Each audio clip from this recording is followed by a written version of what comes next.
Hello friends, मी आहे मयुरी आणि स्वागत आहे तुमचं मयुरी आरजे किचनमध्ये.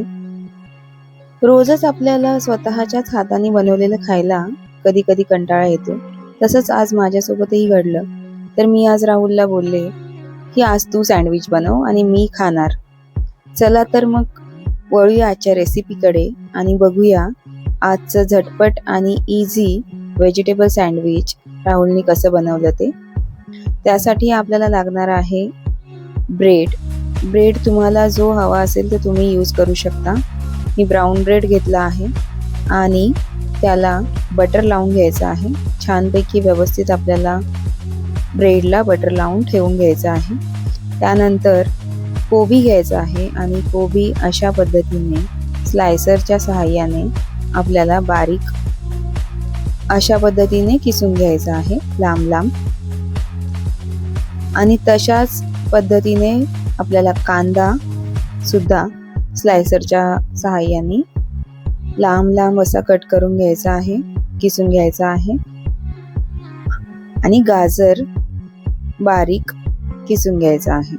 यात तुम्हाला आवडीचे असे अजून कोणते व्हेजिटेबल्स ॲड करायचे असतील तर तुम्ही करू शकता. झटपट आणि एकदम सोप्या पद्धतीने होतं हे सँडविच तयार. तर तुम्ही व्हिडिओमध्ये बघू शकता. जे व्हेजिटेबल्स आहेत ते आपल्याला सगळे एका भांड्यामध्ये ॲड करून घ्यायचे आहेत.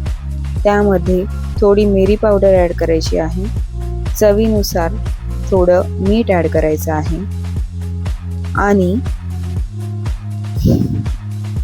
आवडीनुसार तुम्हाला चीज ॲड करायचं आहे. भरपूर चीज ॲड केलं तरी चालेल किंवा मीडियम असं चीज ॲड केलं तरी चालेल.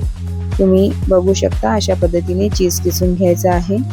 त्यानंतर हे जे मिश्रण आहे हे व्यवस्थित एकजीव करून घ्यायचं आहे, मिक्स करून घ्यायचं आहे व्यवस्थितपणे, जेणेकरून सगळे इन्ग्रेडियंट्स व्यवस्थित मिक्स होतील.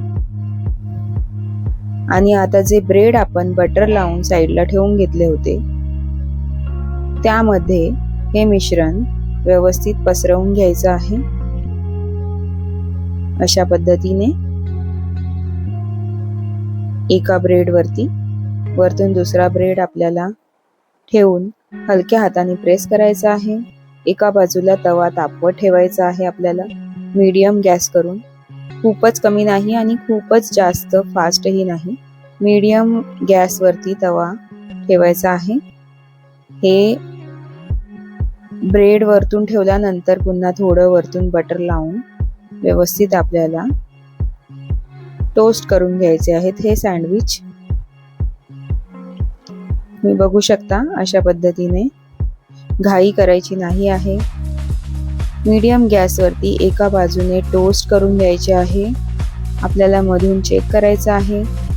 व्यवस्थित गोल्डन असा रंग आला की आपल्याला ते पलटी मारून घ्यायचे आहे आणि दुसऱ्या बाजूने सुद्धा तशाच पद्धतीने टोस्ट करून घ्यायचे आहेत.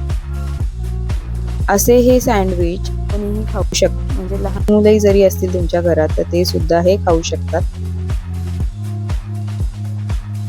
तर बघू शकता तुम्ही हे सँडविच आता तयार आहे. इझी आणि कमी इन्ग्रेडियंट्स मध्ये तयार होणारे हे सँडविच आहेत फ्रेंड्स. खूपच टेस्टी आणि सुंदर होतात हे सँडविच तयार. यासोबत तुम्ही सॉस घेऊन खाऊ शकता किंवा तुम्ही असेही हे खाऊ शकता, असेही ते चांगले लागतात. तर फ्रेंड्स, तुम्हाला व्हिडिओ आवडला असेल तर नक्की लाईक करा व्हिडिओला, चॅनलला सबस्क्राईब करायला प्लीज विसरू नका आणि शेअर करा हा व्हिडिओ. रेसिपी तुम्ही नक्की ट्राय करा, बनवून बघा, मला कमेंट्स करायला विसरू नका आणि चॅनल सबस्क्राईब करायला सुद्धा विसरू नका. Thanks for watching guys. Enjoy. Bye. Take care.